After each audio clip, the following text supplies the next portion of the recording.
Morning, everyone. Thank you for joining us. Morning, Crystal. Good morning.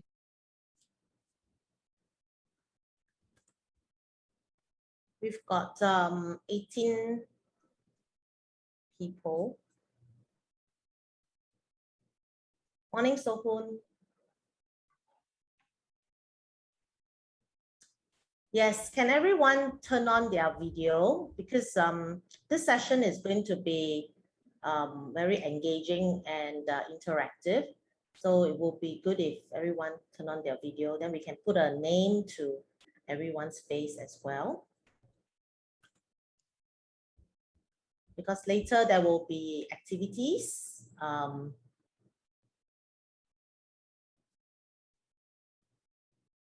We will just give it a few more minutes, then we will start. Yeah, a few are coming in the waiting room. Yep. Okay, while waiting for the rest, perhaps it would be good to get some responses from all of you. How many of you are currently working from home? And how many of you are already in the office today? So maybe you can just type in the chat room, every one of you just say, I'm home or I'm in the office.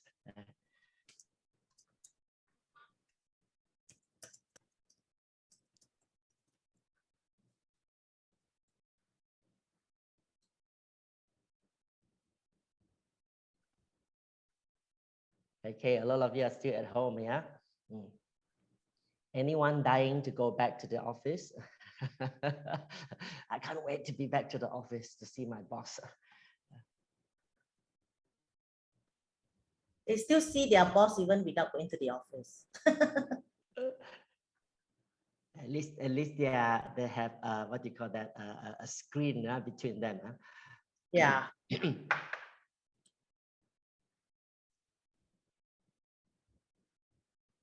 I can't wait to go back to the office. I miss my team.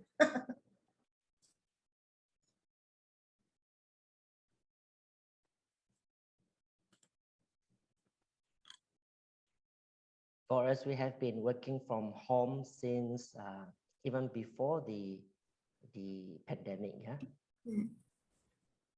Yep. But yeah, we have been working. We worked from home about 3 months last year, and then this year I think it's almost 6 months. Yep.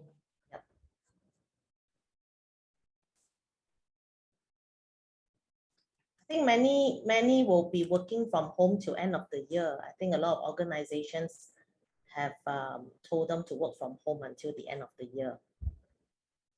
Yeah, at least. But school is opening. Yes, that's right. That is always the misaligned timing. Yeah. Parents work from home and then school opens halfway. Yes, that's right. And then they need to find how to take care of their the arrangement for their kids. Exactly.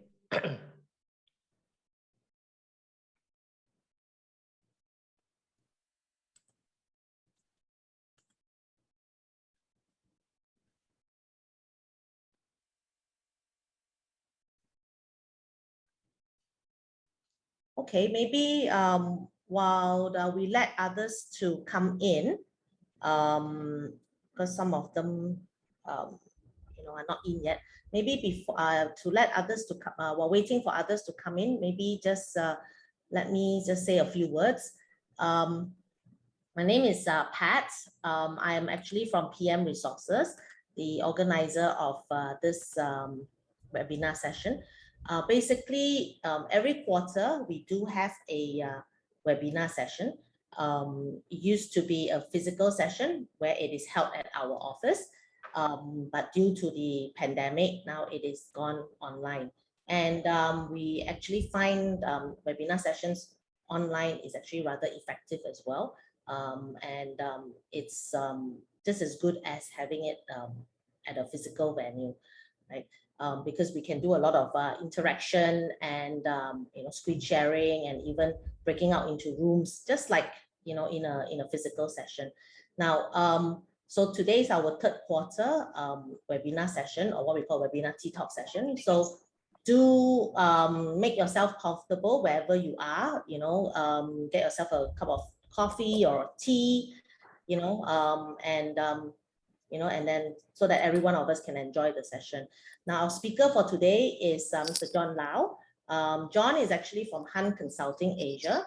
So if you got the email that we sent out, there's a link to his website, so you can find out more about Hann Consulting. I won't go into details. Now, we decided to actually talk about this, does work from home or does WFH change your personality? Is because, as we mentioned earlier, many of us have been working from home for close to a year or maybe a year and a half, and some of us more than 6 months. And how many of us actually feel that we are a bit different? We feel that, maybe we are a bit different from when we were at work, right? So did our personality change? I know many of us, I have shared with a lot of my friends, many of them are very frustrated working at home. Some are frustrated, some are happy, some told me, I wish I can work from home for the rest of my life. Some said they can't wait to go back to office because it's frustrating. I also see a lot of irritation. Some are more irritated at home while working at home, maybe because of the environment, the circumstances at home.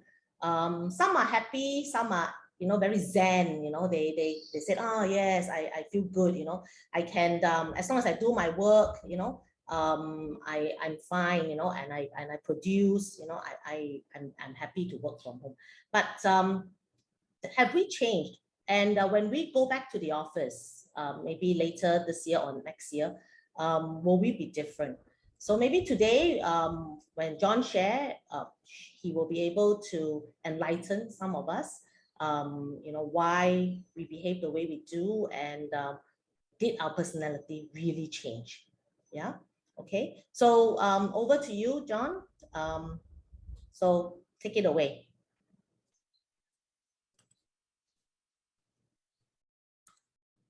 Thanks, Pat. Yeah, welcome everybody to this webinar. I think I'm going to run this session in a very interactive manner. Otherwise, it will be like a 2-hour of lecture, isn't it? Okay. So when I say interactive, don't worry, we won't put you on the spotlight, but more on engaging you to share some of your thoughts in responding to my slides. Yeah. So today we're going to talk a lot about personality and how we sometimes take personality as an excuse, because I'm like that, because she is like that. But we can also take responsibility to say, maybe I can do something about my personality. But we also have to be realistic. Can personality really change? Yeah, so does work from home change our personality? Maybe yes, to some degree, maybe not at all. So let us take a look. Yeah. So today I will have 3 parts to share with you. Okay, the first part is on one of the personality trait called extraversion. Second part, we're going to talk about anxiety. And third part, we're going to talk about mental blocks. And in between, we probably take a 5 or so, right? So let's start with the first one. A closer look at personality.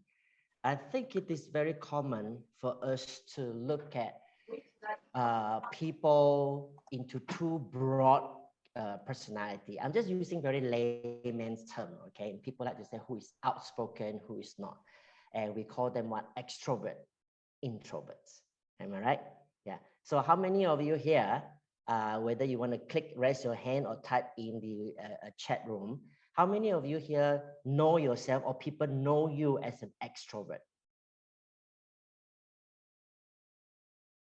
And how many of you here think that you are more of an introvert? Can just probably type the extrovert, introvert. Yeah. Okay. So Tessa, you are more intro or extra? Okay, some extra, some introvert. And what do we understand by being extrovert and introvert? I think the common thing people say is talkative lah. That is one of the indicators. Who is loud, who is noisy? Extrovert law. And the person who is quiet is introvert. I think that is oversimplified version of personality. Okay, as I put down here, outgoing means confident. Those not outgoing one, very timid, very shy. The teachers would say, this is a shy girl. Oh, you're still so shy, just like when you were young. And then you just smile there, hide behind someone, and yeah. So we call that a shy or inferior, right? Then the extroverts are friendly. The introverts are antisocial. Every time we ask them, you want to go for lunch? No lah, I tapao already. You know, and then the loud ones will be self-driven, very motivated. When pet asks for something, okay, me, I try, let me try. And the other one just keep quiet. Huh? Me, I never tried before, you know. Yeah, so these are the common superficial way of how we classify people into outgoing and otherwise, extrovert or introvert. Okay, but today I want to give you a slightly different perspective or understanding. So one of the things that we have to look at is extraversion is actually a measure of your desired ways of energizing yourself. Yep. Right? So it is not so much whether you are talkative or not talkative, although that can be a manifestation. Yeah. So what do I mean by desired ways of energizing ourselves? Is number one, okay, are we the type, just like a microscope, okay, low in extraversion means we prefer to energize ourselves very differently from a binoculars, okay, that is on a high extraversion. Low extraversion likes to look inward, orientated towards their own inner world of thoughts, perception, and experiences, not requiring much social contact. It is not the same as dislike social contacts. You get what I mean? It is not the same as dislike people. It is not the same as antisocial. It's just that low extraversion people, they can energize themselves by being alone. After a long, tiring day, all they want is just to sit there, look at the sky, look at the ceiling, look at the light bulbs, and then they feel good. How many of us are like that? Yeah. And when someone says, oh, you look tired, come, let me go yum cha with you. Let me go makan minum teh tarik with you. Come. You're like, no, I'm so tired. I just want to sit there. Yeah, and I'll be good. Oh, you look tired. Are you okay? No, just shut up and go away. But after half an hour, 1 hour of being alone, they charge up. Then they come up from their room. Hi, anybody wants to go dinner? Yeah, and you're like, wow, but just now, you know, you are so low in spirit and so on. But that's the way they are. They just want to be charged up, you know. They boost themselves up by being alone. So that's different, right? Yeah, but in some cases, okay, in some cases, people who are high in extraversion, okay, they tend to be orientated to the outer world of people, events, and external activities, needing social contact and external stimulation. So after a long, tiring day and all that, you know what? I just want to be with somebody. I just want to tell the person what kind of difficult day I have. Hey, Pat, you know, you free? Are you not free? How come? Hey, Tessa, you free or not? I want to tell you something. Today, are you also not free? Oh, bad mood. Okay. Berenice, get a few more people. I tell you, today I have a hard day. Yeah, I just want to find someone to talk to, and so that I feel better. And the more I'm alone, the more I look at the walls and the ceiling, the more frustrated I become. So I just want to let it out. Yeah. So this is the major difference between extraversion and those who are low in extraversion. We call it introversion. Yeah. So you may find that two individuals who are either high or low, they can both be very friendly. They can both be very helpful. A person with low extraversion actually can have many friends as well.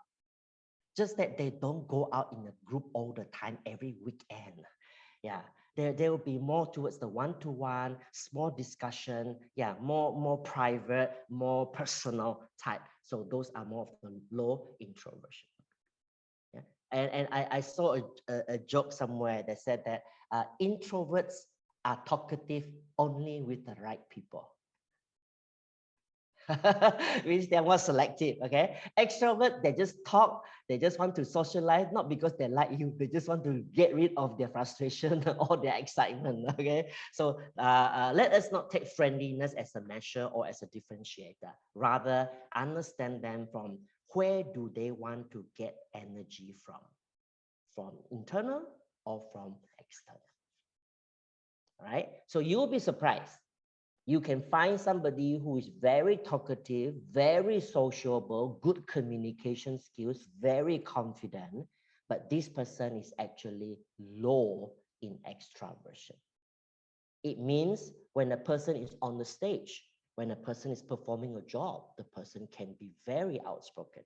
But actually, if this person is low in extraversion, this person prefers after work, after the talk, after the presentation, just keep quiet, look at the computer screen.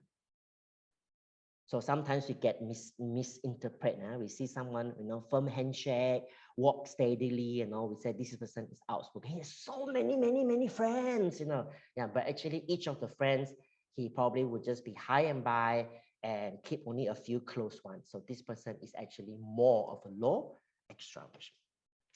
So right now, I would have some activity for you, but I will share with you two set of traits, okay, or characteristics.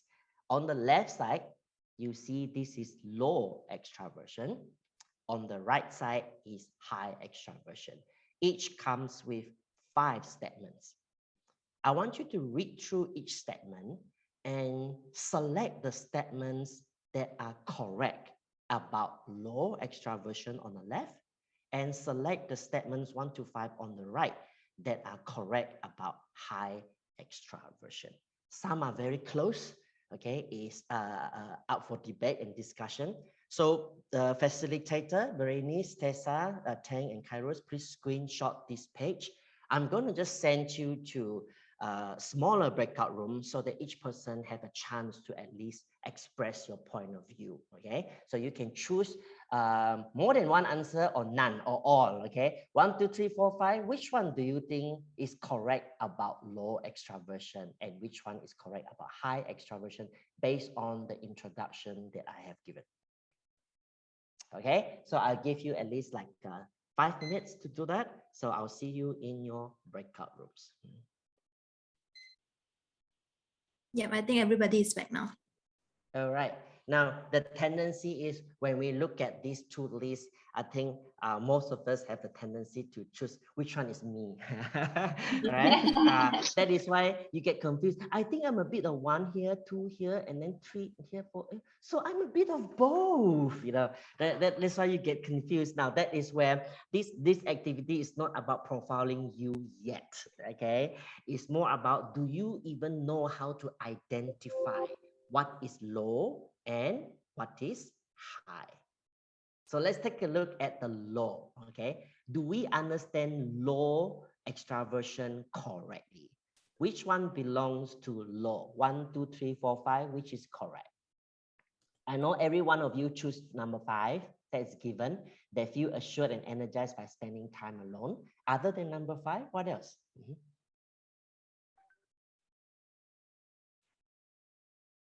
Number 2. Say number 2, organize work in a systematic manner. Okay. Anyone else put other things? Number 1? Number 1. Sure. Low extraversion people are passive in expressing what they want. Means that if they want something, they won't say it. What about take independent decisions? Yeah, number 3. Number 3. Then Number 3. 1, 2, 3. What about number 4? Someone would have chosen number 4. Prefer not to turn on video. Let's take a look who is not having video on. Do you think number 4 is part of low extraversion? People who are low extraversion prefer not to turn on video? No. No. Not necessary, right? Not necessary. Not necessary. Personal choice. Okay, so let's take a look at some answers, right? So I will show you the answers for low extraversion. Let's take a look. Hang on a minute.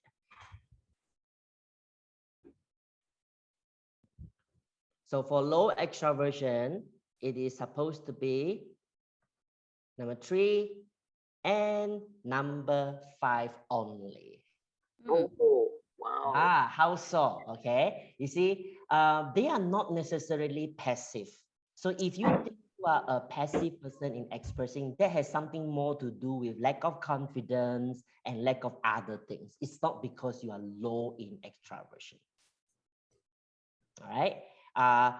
Organized work in a systematic manner. This belongs to people of other personality traits, like they are being very steady, they like to be organized, but it doesn't necessarily mean they are low in extraversion. Okay, there are some people who are high in extraversion, very, very outspoken and all that, but they are also very organized. Mina, I am an extrovert and organized. Correct. That's why when you try to choose earlier on, you were like a bit not sure, right? It's because this is not even correct. Okay, this is not correct. But the third one, little do people know, they like to take independent decision before asking for advice, because low extraversion people, they feel energized by thinking, by reflecting, being alone. Whether they reflect the right thing or not, I don't know. Okay, yeah, but this is at least this what they like to do. So when they get into trouble, they will be like, perhaps it's this, perhaps it's that. Oh, I don't know the answer. Maybe they are confused too. But before they seek help, they try to sort it out first. Yeah, hopefully in their thinking and reflection, they get the idea. Some people are good. After they think for 5 minutes, they get the answer. Some people think for 5 days, never get the answer, but they still want to think. So here we are not talking about how brilliant they are. We are talking about whether they take independent decisions before asking for advice. Yes, that's low extraversion. Okay. Now, John, prefer not to turn I've got on video. Sorry. I have a question. Maybe you want to answer it later. So if you have a staff who is like that, take independent decisions before asking for advice, and you correctly said that you can be right or wrong, you see, then when they come to us for decision making, people don't like a confrontation, right? Yep. So they want to hear what they want to hear. How do you deal with that? Maybe you can answer that later. No, I will answer it now. I think it's very timely. Normally, what we will do is that we will try to have shorter intervals to get them to share some interim responses. It's not going to be easy.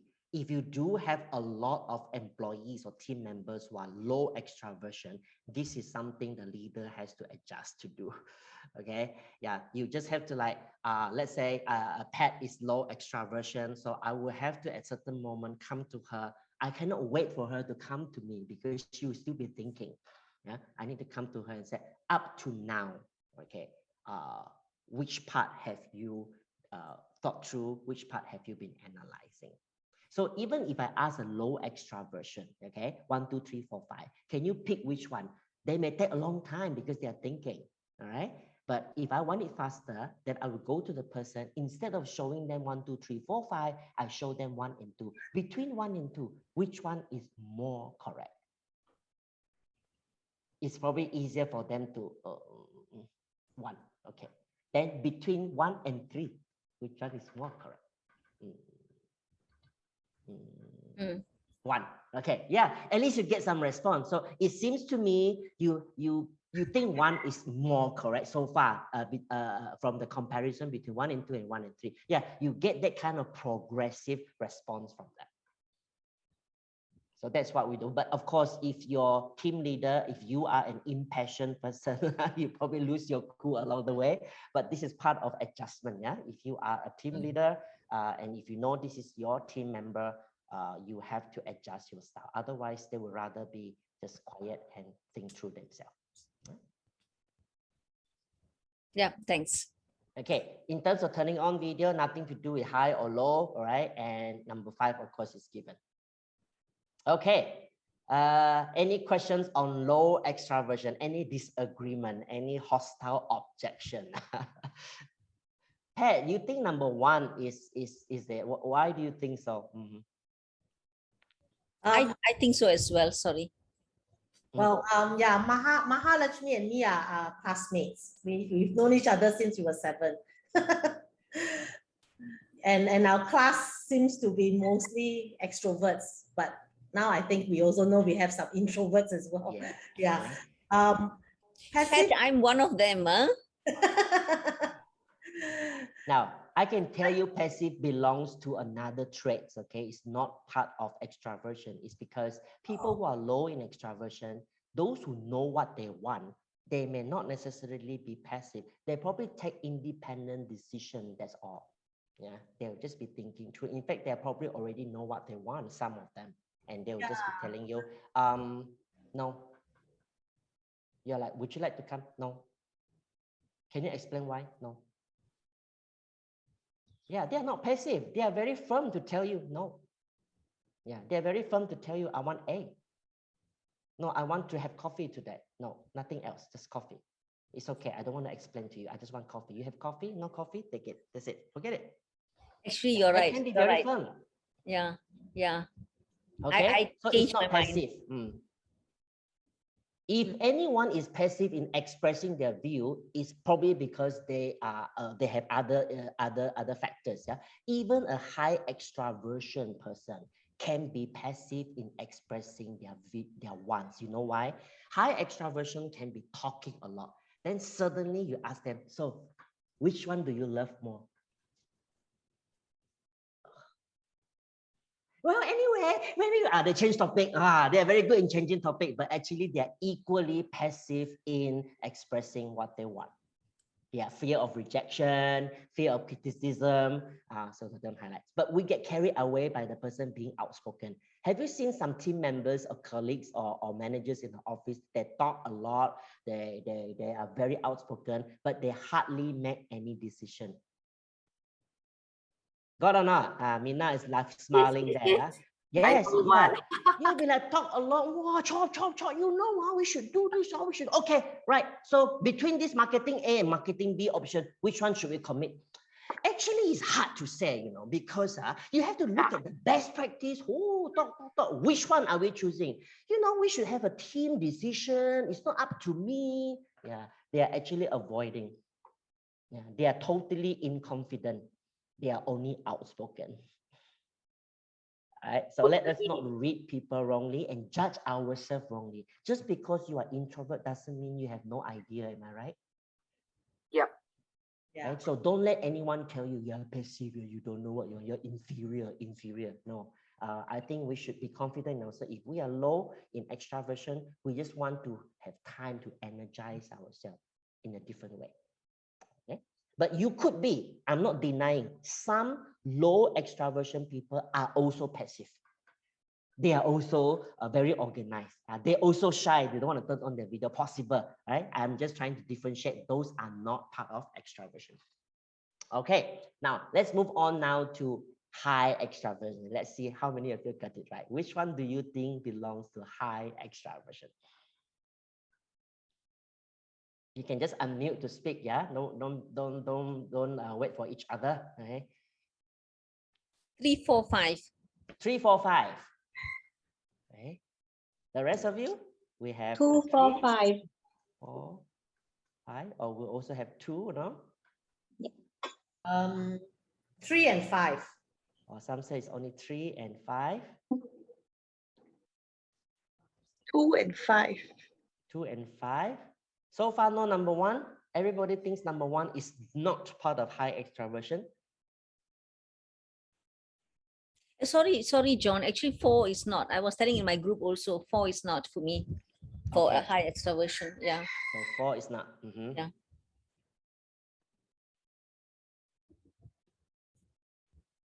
All right, let's take a look at answers. Okay, so in terms of extraversion,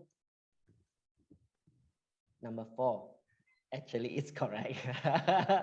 And also number 5. Oh, okay. All right, now let's take a look. Number 1, you're right, not necessarily easily distracted. A person with low extraversion can get distracted easily too. They look at the light bulb 1, and then they quickly look at the ceiling, then they quickly look at the TV, then they look outside to the sky, and then they forget the light bulb.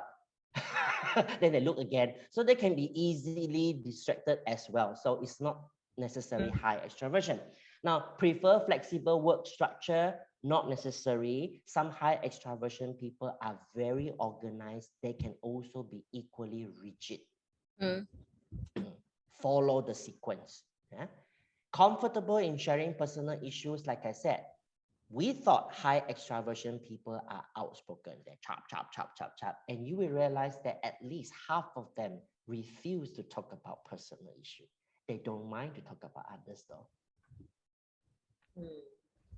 Yeah. Do you see some some people that have thousands and thousands of followers in their Instagram, their Facebook and all that, and they share a lot of things all to show what I wear, where I go, but they never show they went to a holiday and quarrel. Yeah, they never share. They share what they eat. They never share how they throw out everything because they don't like the food. Yeah, they don't. So not necessary. Yeah, not necessary. So we always get carried away by the way they outwardly express, and we thought, wow, how I wish I can be like this person. This person is not necessarily even genuine. Okay, so something to look out for. But number 4 is, yes, eager to know what and how others are doing. Again, it's nothing to do with whether the person is sincere or not, or kepo or not. It's more on, this is the way they energize themselves. By me looking at the light bulb, no, I don't know. I want to know how Tessa's light bulb look like. Tessa, my room, I got 5 light bulbs. Your room got how many light bulbs? 4 only. Is that bright enough? Actually, it's not good for the eyes. Yeah, you must have 5. You take a picture, you show me how you organize your 4. Yeah, so they want to know because that is the way they exchange idea, not because I'm interested to know Tessa, not because I'm interested to buy her a new light bulb. Yeah, I just want that moment to know. And after she told me she has 4, okay, Mandy, what about you? Tessa has 4, I have 5. What about you? After that, I will share, and I'll share with Suhun. I did a survey. Different people has different light bulb. Interesting. So on. Yeah.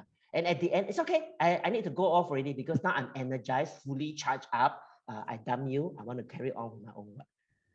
And that's where Cairo said, actually, I haven't told you how many light bulbs. Oh, no, it's okay. I already collected enough data. Bye. That's where Cairo started to feel, oh, I thought he's genuine, but okay. Just hi and bye and go off. Yeah, wow. Who told you I'm genuine? I just want to energize myself. Yeah. So I feel assured and energized in group settings. So now you get the point. Okay. So some of us are extraversion. Nothing to do with confidence, actually. It's more how we want to energize ourselves. But in that process, it makes us look confident. Right? Some of us are low in extraversion. We just want some quiet and peace. That's where we get our energy. But mistakenly, we can be easily mistaken as being inferior, passive. Okay, so I hope this first part of the exercise gives you something new to look into personality. Right, so this is a microscope, binoculars. Now, the next thing that we want to look at is this thing, yeah? Factors affecting work from home. We want to connect personality to work from home. That's our topic. And usually work from home, the picture we have is on the left, isn't it? We always look at work from home is like that. Yeah, somebody is vacuuming, someone is watching TV. Oh, work from home is like that. Okay, and then this is personality. Okay, so work from home, I think a few things we need to look at is internet connection, disturbance from other people, and also space. Not all of us have a lot of space. Yeah, some of us have 10 rooms. That's fine. Room number 1 is for Zoom. Room number 2 is for Microsoft Teams. What a luxury, isn't it? Well, some of us share everything: dinner, dining, study, all in that same area. Sharing with the husband or the wife and so on, right? Yeah. So those are the factors that can affect our effectiveness working from home. But from the personality point of view, is the sense of isolation. Some of us, when you don't see your colleague, you just feel so isolated and you just lost a lot of motivation, right? Some of us is like easily distracted and some of us are not easily distracted, and also motivation. Are you self-motivated type and so on? So these are two main areas that affect our effectiveness working from home. But now I want to show you these 9 situations. Hang on, maybe not yet the 9. I will show you this introversion versus extroversion. How do you think they fare when it comes to isolation, distraction, and motivation?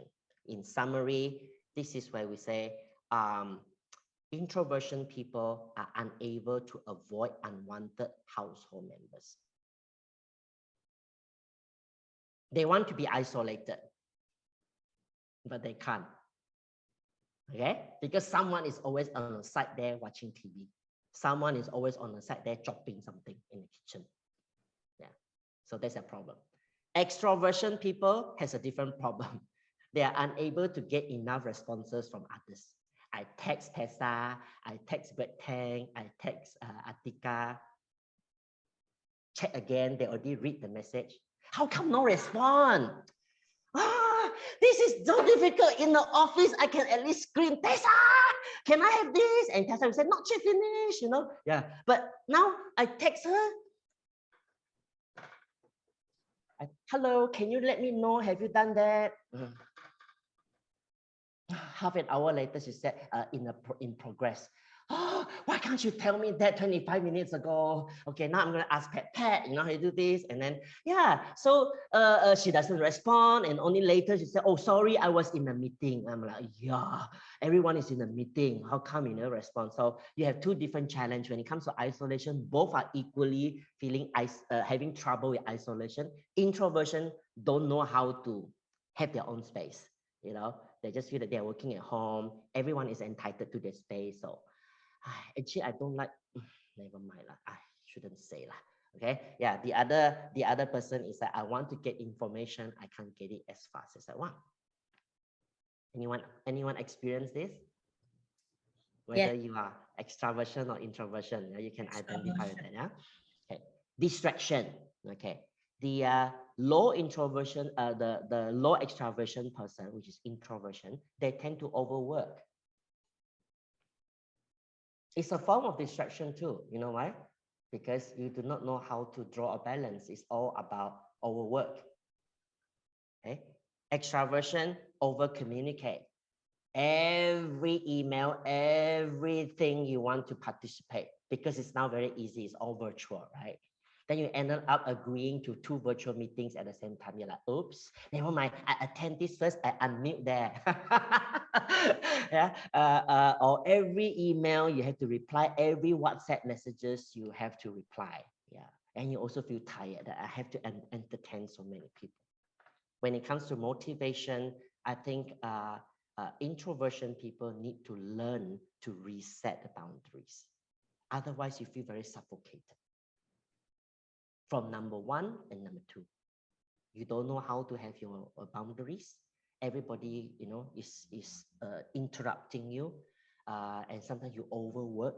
Some of us, right, work from home, you work a lot more, right?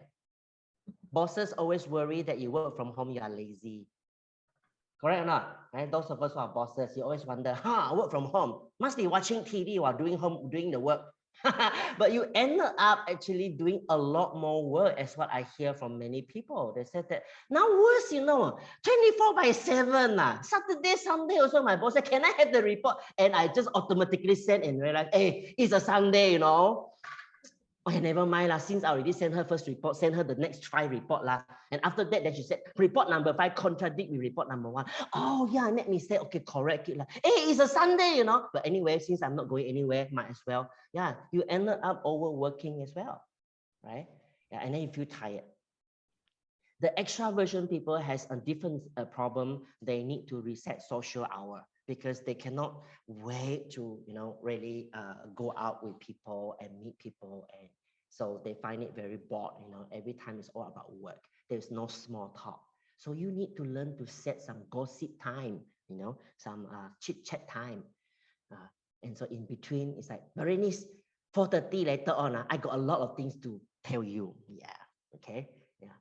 Call Mina in. I think she also knows something lah. Come. 4:30. Just the two of us. Okay. Pat cannot come in. Michelle cannot come in. Just the 2 or 3 of us. And okay. Enough. Okay. Had to go back to work already. Otherwise boss complain. 5 o'clock. She wants a report. Okay. After the report, 5:30, we continue. You got to set something like this because this is what you miss, right? So if you can't do it face to face, you can try to do it a different way. But I must also remind all of us that working from home is not the same as MCO. We tend to put them two together, right? We don't like MCO, but that has nothing to do with work from home, Yeah, work from home, you can do it even after the government open, and you can still choose to work from home, right? So if you work from home, doesn't mean you can't meet your colleague, isn't it? It's just that you set a different time to meet up your colleague. Can you still go for lunch together? Actually can. Why not? Yeah, we work from home. Yeah, and at 11:30, okay, I take MRT, I go KLCC, see you there. Okay, why not? Can, right? Yes. Bring your laptop there. Suddenly, boss want a presentation at 12:30. Okay, hello. Yeah, I can have a meeting with you. Okay, while waiting for the dessert. You can do that.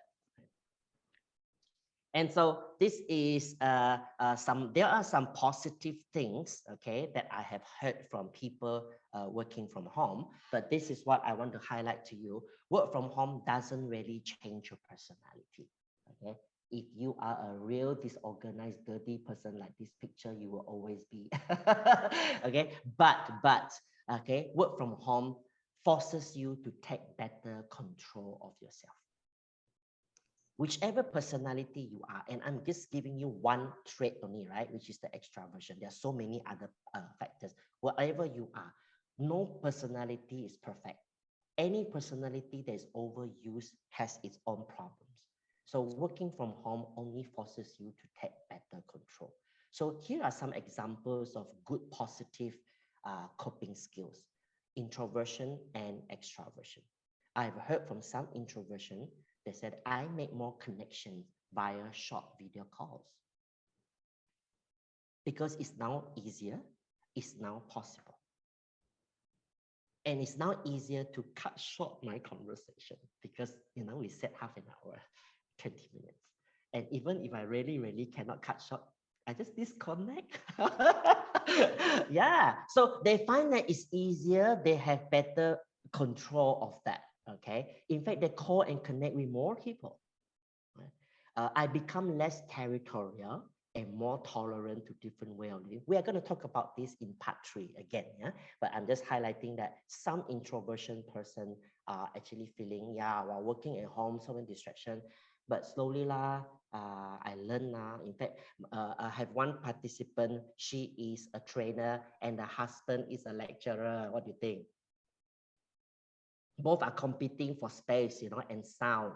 And while he's having his session, she's like, wait, I'm supposed to start my session first, okay? You're talking so loud, You motivation speaker. And then she's like, I also want to motivate my people. I'm a trainer also. Then how? So all having a lot of quarrel and all that at the beginning. But later on, they find a way, to sort that out. Use voice cancelling headsets and so on. There are many ways to do that. Yeah, I'm more decisive and expressive in solving problems. Remember just now, you asked me about that low introversion where they do not know how to express. They make independent decision. So there are people who in the work from home environment, they start to realize that everybody needs my feedback. So, okay, I learn to give short feedback. High introversion, high extraversion people also gave some very positive coping skills. I learned to ignore or cut down trivial conversation. Some conversation, I just need to say, okay, no need to explain. Why everything must explain? Nobody asks you to explain. Just say, okay. Yeah, reply later. YL, talk to you later. Okay. So rather than, oh, hi, Michelle, yeah, lor, okay, lor, I understand. No, actually, right now I'm quite busy. You know why I'm busy? Berenice always ask me for this. Actually, this is the third time already. So I will come back to you. I know your thing is urgent. Yeah. Then you say, no time. So many meetings. Yeah. When Michelle texts you time, you can just tell her, we'll get back to you. Done. Or sometimes they ask for something, she just want to know, did you get it or not? Yes, done. That's all. No need to explain. So learn to cut short conversation. And also we must learn to become more patient to allow others time to digest information. Yeah, just send the information and then the person will come. Will come back later. Yeah. And also I gain better self-management, especially in planning my day. Extraversion people tend to also want to do a lot of things because they want a lot of activities, right? And ended up neither here nor there, meeting neither of the objectives. So this is something they need to learn. And what I'm writing here are feedback from people, okay, who are introversion and extraversion, who have actually gained some coping skills after working from home.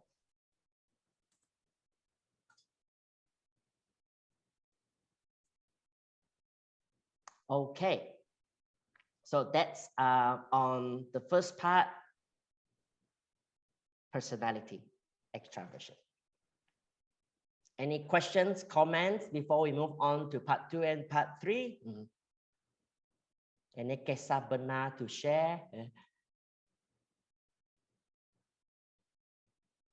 So far so good?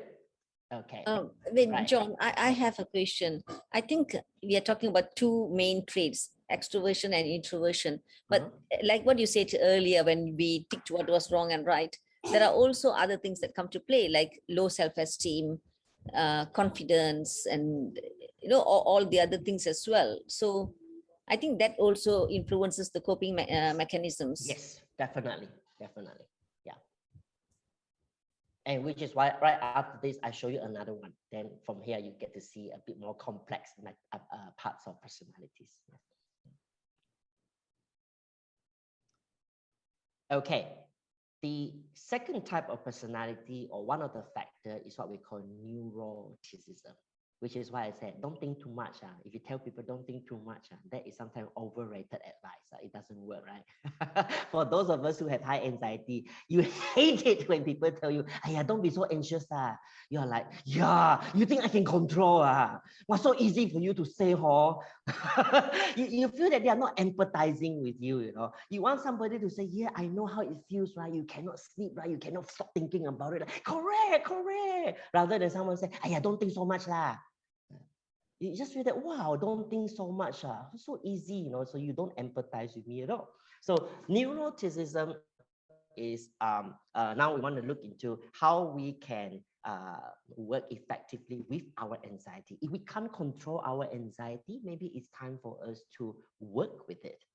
Okay, so just give you some simple examples. Can you relate to this situation?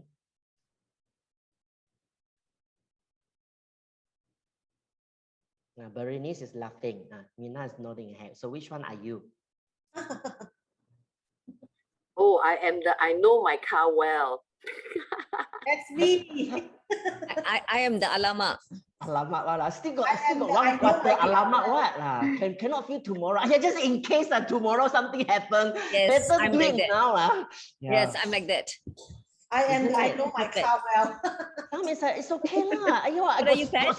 Actually, every car, especially Japanese car, got spare one. And some of my car, very fantastic one, got extra spare one. Don't worry. Like this can drive to Malacca still, don't worry. That's me. Correct. Yeah, so you see, even from here, you start to see there are different personality involved here. Okay, one is I can wait, one is I cannot wait. Yeah, no good, no bad.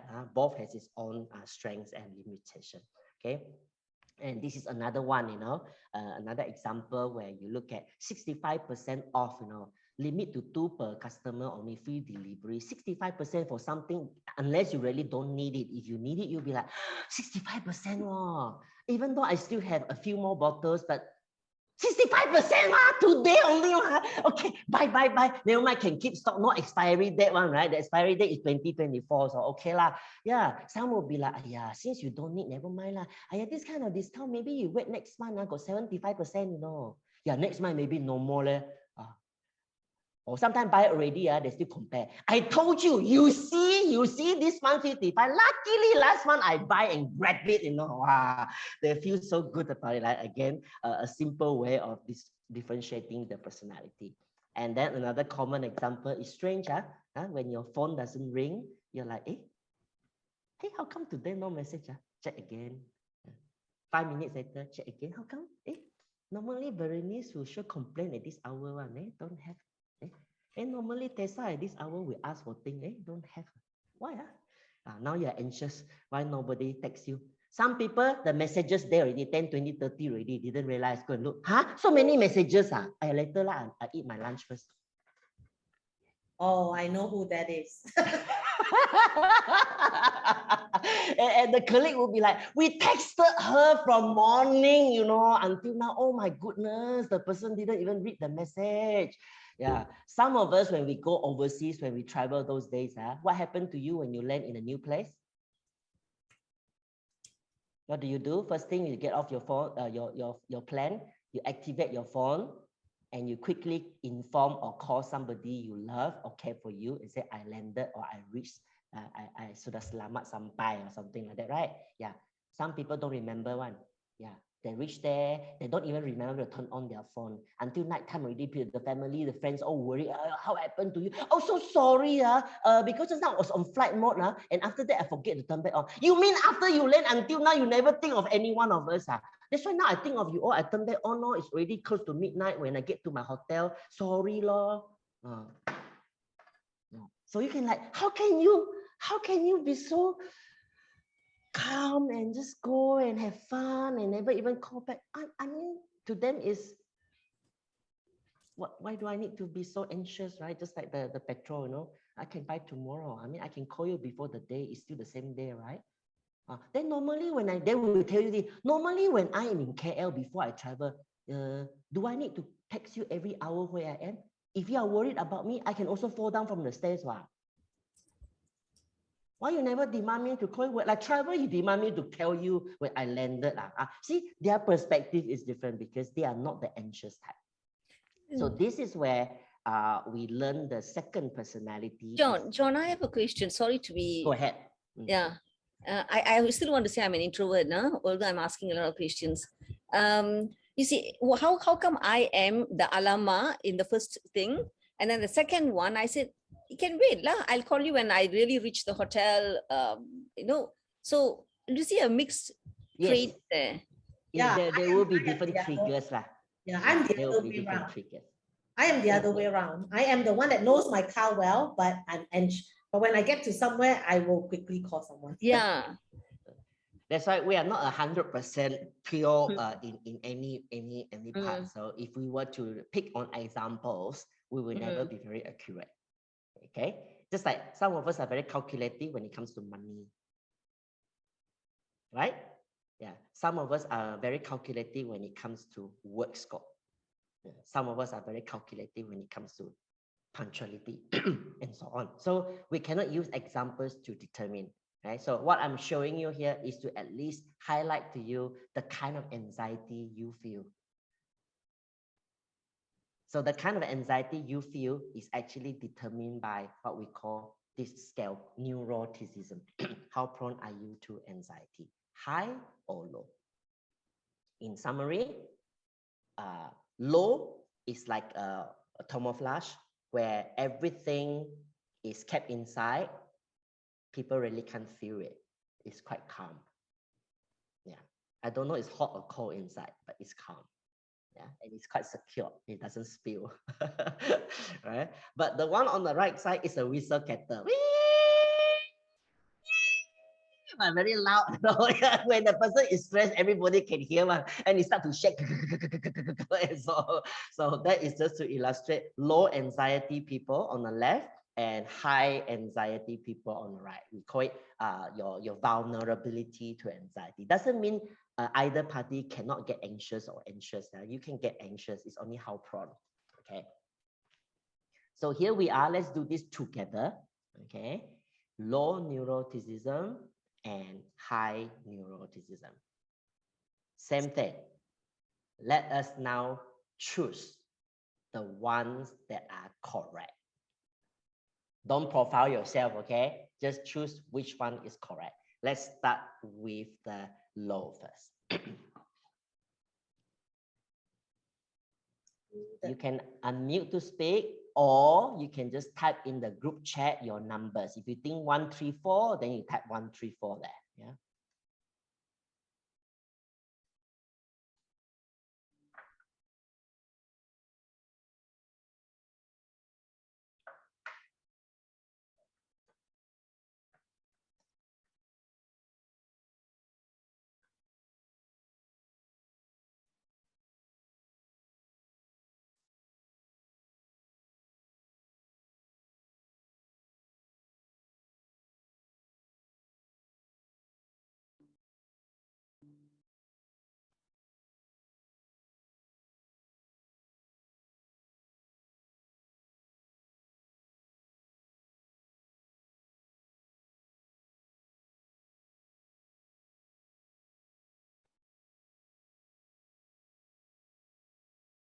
Okay, we have 245, 23,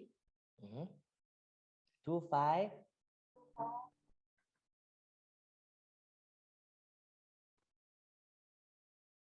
So far, the popular votes are number 2 and number 5.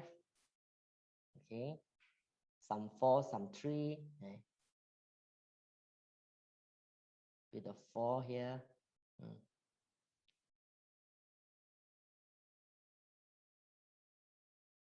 3 and 4. Okay. Okay, right. Now, the correct answers actually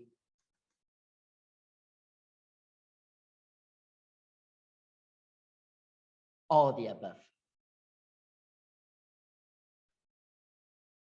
This time is all the above. All right. Now, number 1, view that most people are dependable is because they really think that if I have delegated something to somebody,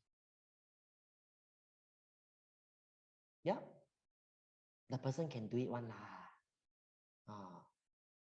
No need to chase the person. I mean, yeah, isn't it? I mean, we are all good people. It's her job. She knows it. I clearly described to her. No, she'll do it. So that's why they view most people as dependable. They are composed and calm. I think that's very straightforward. Assured with own efforts, yeah, not being arrogant or being self-confident, not the same. But to them is, I've done my part. What else do you want me to do, right? I mean, I don't own Berenice, so I have sent her an email. I have sent her the request, and I told her boss needs it by tomorrow. Isn't that done? Is there any other thing I need to be anxious about? No, right? I have informed her of the urgency, given her the deadline, given the scope. Yeah, I've done my part. So to them, that's why they're assured of their own efforts and I have done it, I contributed, I have said, I have prepared. That's it. Number 4, believe that pushing others will create unnecessary stress. So imagine Pat said, John, are you sure, Berenice? I thought she's sometimes very forgetful one. No lah, I already remind her. Okay, since you asked me, I'll just send her. Dear Berenice, this is a reminder. Hope you can do it on time. And then Pat will say, no, it doesn't work like that. You really have to call her. Huh? Then the person starts to feel like, no lah, now I'm feeling anxious, Had to call, had to follow up. I think I sound very pushy. Can I just Send her another email. If she reads, she reads. If she doesn't read, what can we do, right? She's adult, isn't it? Yeah. So that's why they believe that pushing others will create unnecessary stress. And they tend to accept that many circumstances are beyond our control because I have done my part. I'm not saying they are lazy people. No, they are not. They can be hardworking, but whatever they have done, if things didn't go well, they learn to accept it as maybe that's God's will. Maybe that's circumstances that no matter who, we can't help. Okay, so that is why they are not so prone to anxiety.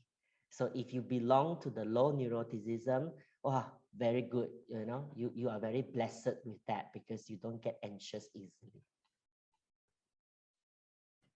All right. Any questions or curiosity about low neuroticism before we compare to the high?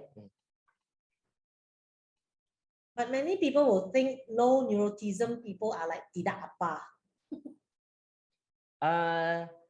Not necessary, okay? The tidak apa actually may come with other attitude lah, all right? Yeah, but low neuroticism, let us put it as nothing to do with being bad attitude. It's just not prone to anxiety. But you are right. Some people not prone to anxiety, plus they are introversion, plus they are also quite calculative, plus they are also quite lazy. Then it makes it worse. Right? It makes it like your low neuroticism is no longer an advantage. In fact, it's a disadvantage. It makes you really just tidak apa. You don't grab opportunity. You don't seize opportunity. Yeah. So those who are low neuroticism, you also have a risk of missing out a lot of things. You also have a risk of taking things for granted. But I can't say that that definitely applies to all low neuroticism. There are some low neuroticism people, they learn to also be very good in project management. They know when to update, they know when to follow up. Just that when they do it, they don't feel so anxious. They can do it quite peacefully. On the other hand, you take a look at the ones who are high neuroticism. Now you tell me which one of these are high neuroticism.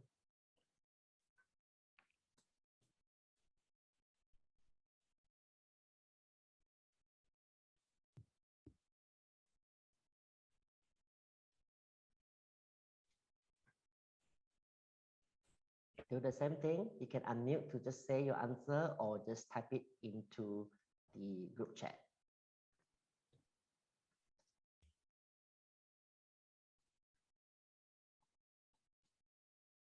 Oh, now very smart now, all of them.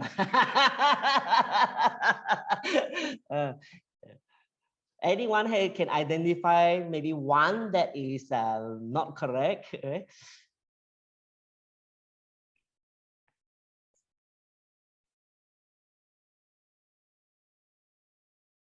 Okay, yeah, this one is really all of them as well. Okay, it's all of them, right? So we want to take a look at how come it is all of them. Okay, the first one, irritable when things do not go as they should. Okay, it doesn't mean things go wrong. If go wrong, it's worse. Okay, so long as it doesn't go as they should.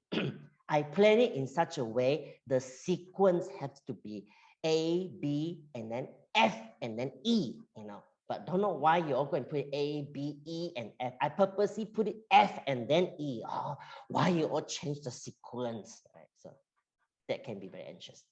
Hard on self. Every time when they make a mistake, the high neuroticism people will start to blame themselves. Ayo, I shouldn't have done that. Oh my God, it's all my fault. Nobody blames them, they blame themselves. Ayo, I shouldn't. Ayo, this morning I messed up the name list. I'm so sorry. Actually, always saw my fault. I should have checked, but then I looked through. I overlooked. After lunchtime, this morning, and then 2 days later, that day I missed out the name list. Keep talking about the same thing because they feel bad about what they do. Yeah, difficult to place faith in others, which is why they keep following up. Very nice. I told you already. It's urgent. You get it or not? Get it. Then wait for 10 minutes. Half an hour. How come no news one? Sure, she forget lah. Okay, let's check. See, she didn't pick up the phone. I know one. This is the problem. Work from home. That's why. Then until lunchtime already, still don't hear from her. Very anxious already. I almost want to take a Grab car and go to her place and check her out. you know, because I really think that I'm not so sure she understands what urgent is or not. Yeah. Even if she knows, she might make mistake. So I think she should give the report all to me by 2 o'clock, so that if there is mistake, we still have time to correct. It's urgent, you know. The boss needs it first thing tomorrow morning. How can you give it to me only tonight? It's too late. It has to be 2 o'clock. Better still 1:30. But if you can do it 1:30, why not now? Yeah, that is high neuroticism. Okay? And always prepare for the worst and seize immediate opportunity. Just like the petrol or, okay, I don't have to say and, it's petrol or the buying thing. Sometimes you just feel that I better grab it now before it's too late.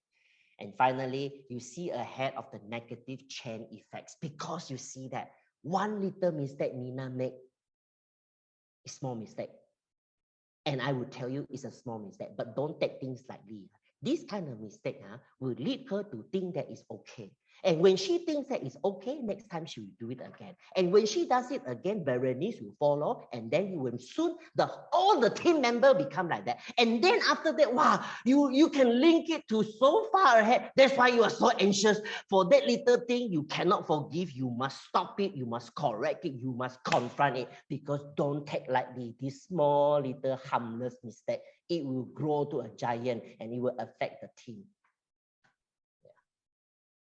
So now this person is a pain in the ass. Everybody says, small matter only. Why you have to think about, ayo? And then the person cannot think. And then lunchtime also, this morning, you know what? I told Mina already. And you know what she did? And the team member, it's lunchtime, let's relax. Cannot lah. That's why you all relax like that. That's why more and more people are becoming lazy and take advantage, you know. Actually, it's okay lah. I don't want to eat already. Tapa. Okay, I want to go back. You see, very anxious, and you spoil the whole lunch just for that little thing. Okay? So I'm sure we all have come across people who are like this, and sometimes we are like that too. And I am a high neuroticism person, and I know that very well.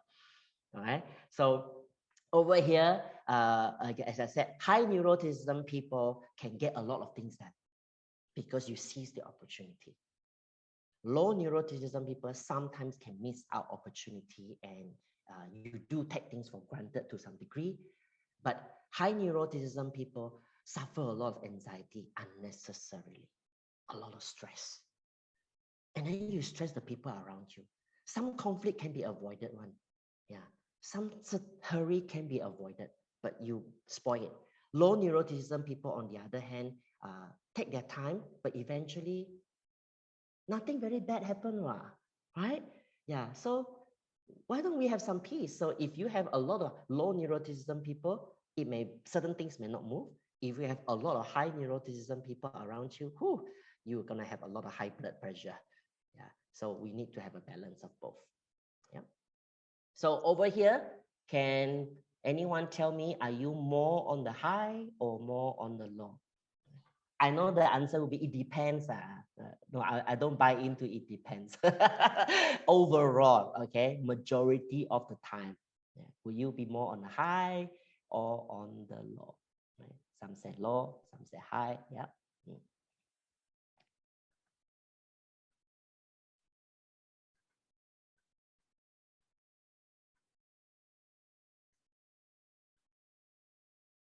What about your partner, your spouse at home, high or low? I think that is more interesting. If you're on a high, you live with a low. Okay, if you're a low, you live with a high. Yeah, so that is right. Yeah, learning with age. You're right. You know, as we grow, we learn to know. Certain things can close one eye, isn't it? Yeah, no point chasing so tightly. Okay, right. So thank you for your response. That's on neuroticism.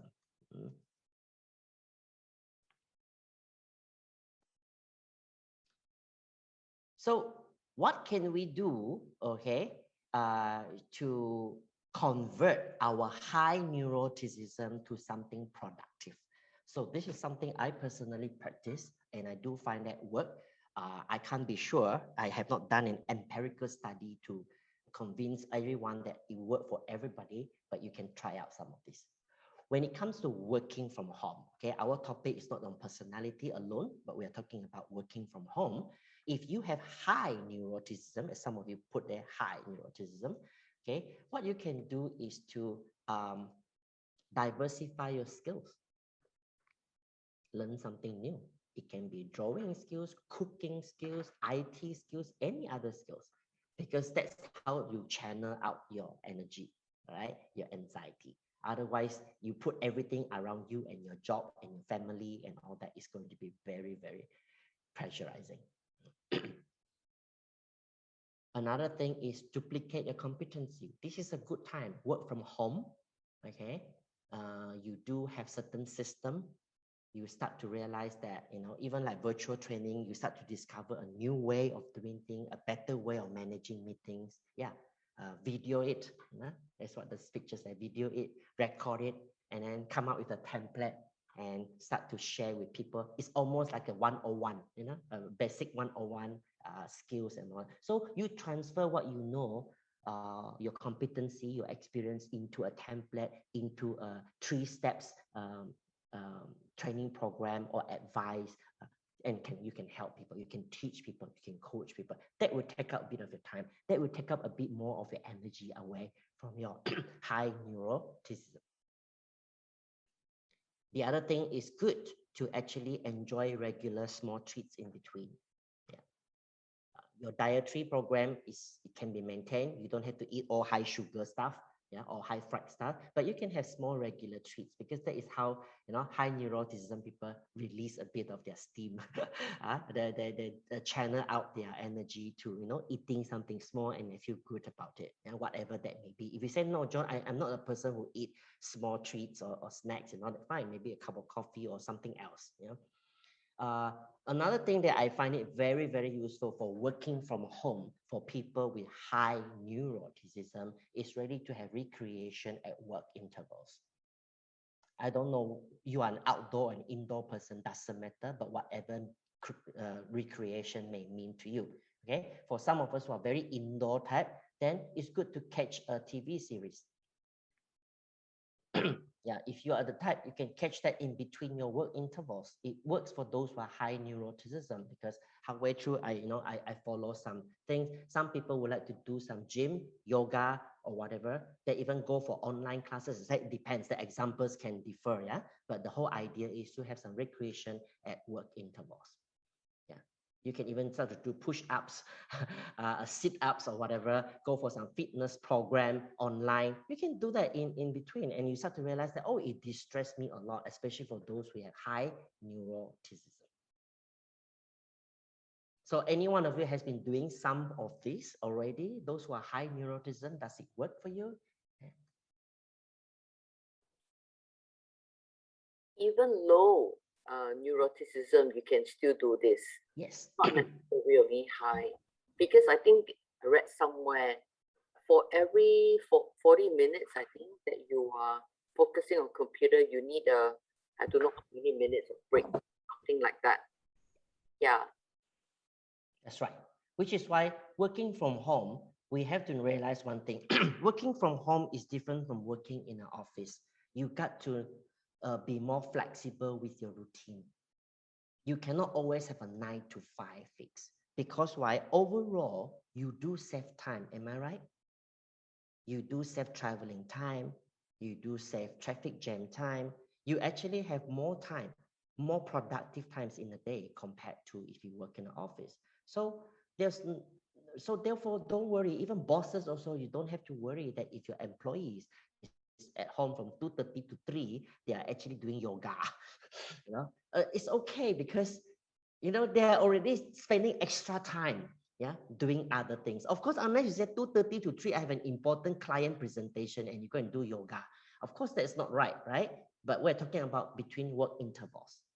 Yeah, and at the same time, you just have to allow people to, like, okay, you know, for 11:30 to 12, you want to go an online because PM Resources has a free talk. I just want to attend the free talk. Is that wrong? No, it's just a way to diversify my skill. But they are talking about something, it's not your skill. You are an IT consultant. Why are you going to learn about HR? Because I'm high neuroticism, you know, I can learn a lot of things at one time. Don't worry. Yeah. After that, I'm going to go for online cooking. After that, I'm going to go for what and what and what. It's okay. I'm going to learn finance as well. So this is a good time for you to diversify your skills, and in another way, translate your anxiety into productivity. Okay, so I hope these tips work for you. If not, you can always start trying at least on a small scale and see what happens. Yeah.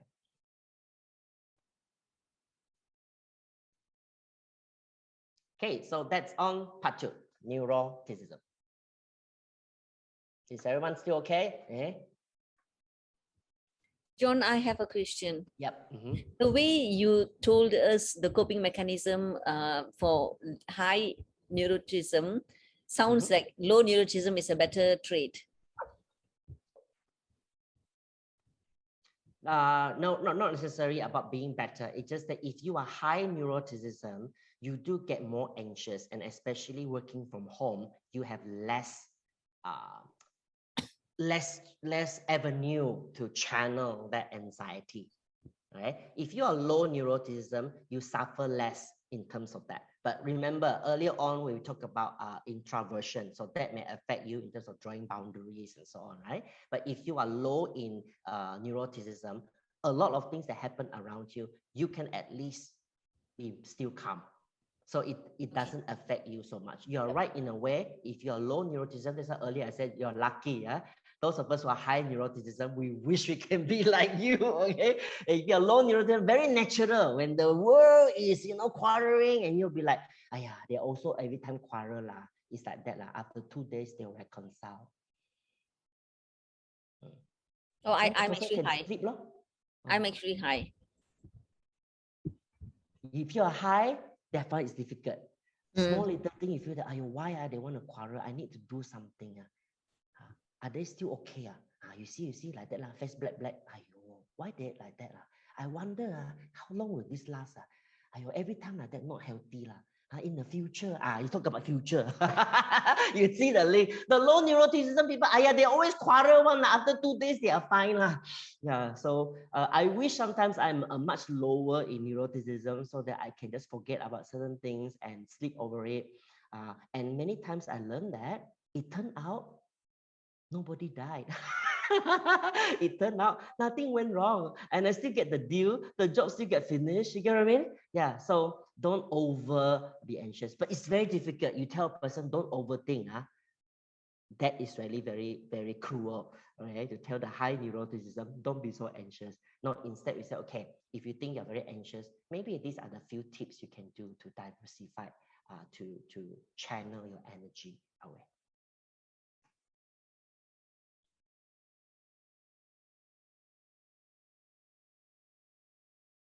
Okay, let us now move to our last part. This is more on coping also, but we want to recognize beyond personality, every one of us, regardless of the personalities, do have mental blocks. Okay, so again, before I introduce the mental blocks, I just want to remind all of us, work from home is not the same as lockdown. Okay, lockdown forces you to work from home, but work from home actually is an option. So it's different. Yeah. So here I want to share with you work from home and, in short, work in office, WIO, right? What are the differences? Which of these happens work in office? I show you 9 situations. You tell me now, which one happens at work? In the office, not at home, in the office. All. Mina says all. All of them. All of them? All of them. In the office, what? Yeah. The office is 4. 5 can happen, 6 can happen, 8 can happen, 7, 9. Oh. Also, what, got argument or not? Yeah, meetings, Meetings never end. Got distraction disturbance or not? also. Yes. Also got ma. 2 Got also. interruption or Yeah, not? 2 also. 3 as well. Interruption at home, you can say that my anak wants coffee, my not coffee, ice cream, and then the other anak wants something, and then my husband wants something. So many interruption. Some more if I stay in my in-laws, worse. But in the office also got people interrupt you. Halfway through they want this, halfway through they want that, right? Yeah. Yeah, all. Clients. Clients, exactly. Got distraction or not at work? You don't play Facebook at work, man? Everybody also play phone at work. Exactly. You 100% dedicated to your work, man. PM Resources employees, you 100% 9 to 5. You don't do anything personal at all at work.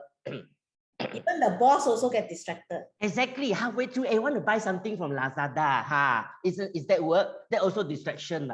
Buy already, pay already, suddenly receive message, your goods are not available. Then you lost interest in work already, focus on settling those things, right? Yeah. So if you are talking about work from home is bad got distraction and all these things, actually work in the office, the same thing happens. It's only in a different context, that's all. It's only work in office, you dare not sound certain things because they are your bosses. Work at home because it involves your children and your husband or your wife. Different emotion. Yeah. Right? Work in office, the finance person come and kacau me. Your record not correct. I want the real receipt. I want the original receipt. I want validation. I want a certified copy. You dare not say anything. At home, your mother-in-law asks you for this, asks you for that. You're like, hiya, you Actually, it's the same, isn't it? Yeah, it happens. So what I'm trying to highlight here is that mental blocks, okay, is actually what cause us to not be able to cope, even though we know we should. Okay, mental blocks are basically scenarios we created subconsciously to make us feel better, less anxious, or more justified. We want to find an explanation to ourselves. Indirectly, after a long time, this becomes a self-defense mechanism against excessive guilt, embarrassment, or anger.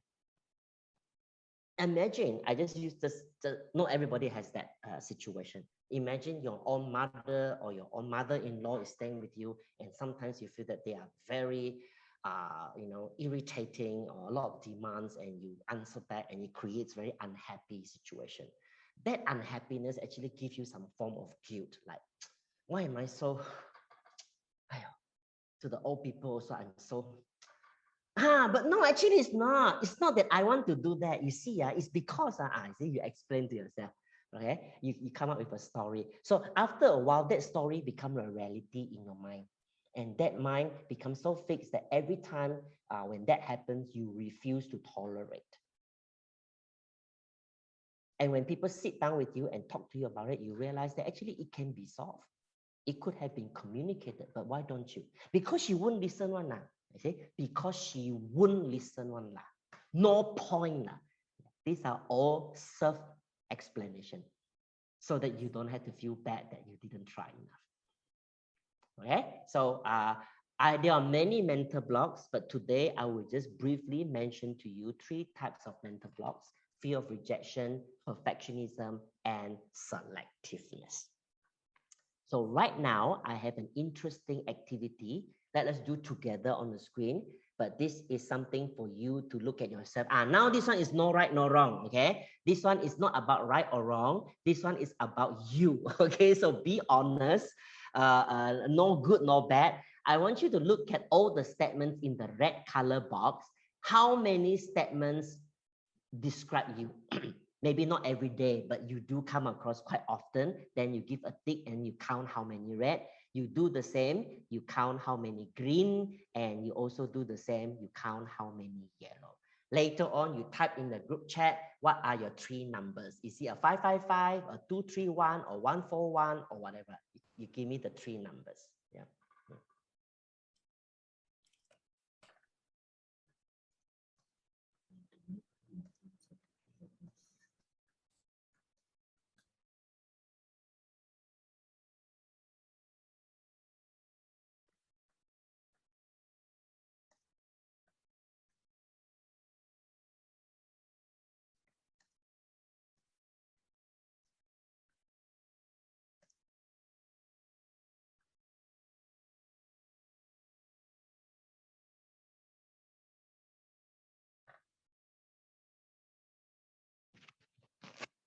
Take a minute.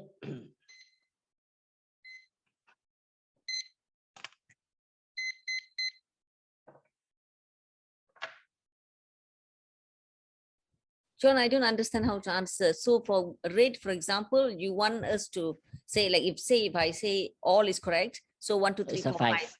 Yeah. Or total, how many? Total, how many? Yes. Ah, So for example, it's like this. Maybe Ah. for me, it's like this. Then I will have a 3. 3. Okay, good. For me, I the green one, none of them. So I'm a 0. Here only 1. So 1. No?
How's everyone? All done?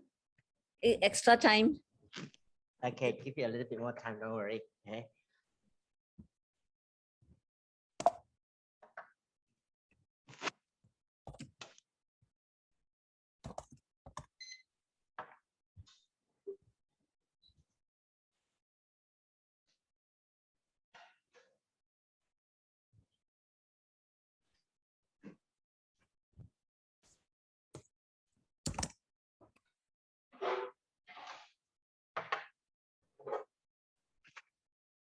Okay, those who have done, tap your numbers, your 3 magic numbers. So I see 343, 152. So Pat, I knew it. I knew it.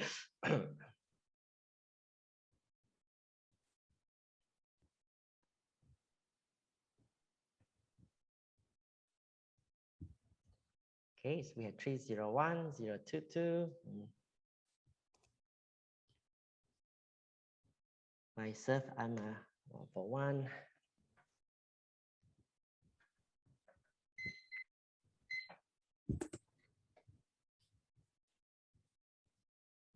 Okay, now this is not the most accurate thing, but this is just a gauge, okay? Anything that is 3 and above, 3 and above is a potential mental blocks, okay?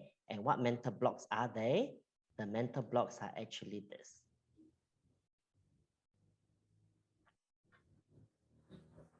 So if you score 0, 1, and 2 means not very obvious lah, yeah. But if you score 3 and above, that means you may have potentially having mental blocks from that area. So if Pat, what is your number again, Pat? 252. Right, so Pat is high on perfectionism. Okay, so potentially this may sometimes affect her. When I say mental blocks, means they are not real things. Yeah. If I'm talking about real urgency, real disaster, that's different. I'm just talking mental block means not real, like you create it in your mind, right? Yeah. Like fear of rejection. If person really reject you, they are racist and so on. That is not fear of rejection. That is reality. Yeah. Fear of rejection is more like people didn't reject you. You fear the rejection. Yeah. So then that becomes a problem. Likewise with selectiveness. Sometimes we like to select certain things that we want to do, and we think that is correct without any basis. Yeah. I select to talk to a certain people because I think this person is clever. This person is smart. I admire this person a lot, you know. Yeah, and people say, why you want to talk to this person? Because this is my guru, this is my hero. People are like, you know what this person did? A lot of bad things. No lah, not true. This person now, very smart one, very this one, very that one. Yeah, that is also as an example of selectiveness. It can be sources. Always Google the same thing. Always go to the same article. Always go to the same source because you think those are brilliant things, which is true, but those are not the only brilliant things available. There are other things also. No, I don't want to try. It can be even restaurant, right? You go to this restaurant, whoo, the chicken rice, nasi lemak is fantastic. And for the rest of your life, you only go here. When pet belanja you makan, the nasi lemak from where one? From the other shop. Not nice one. You haven't even tried. Not nice one. The one I went is the best in town, I can tell you. Nowhere else to go.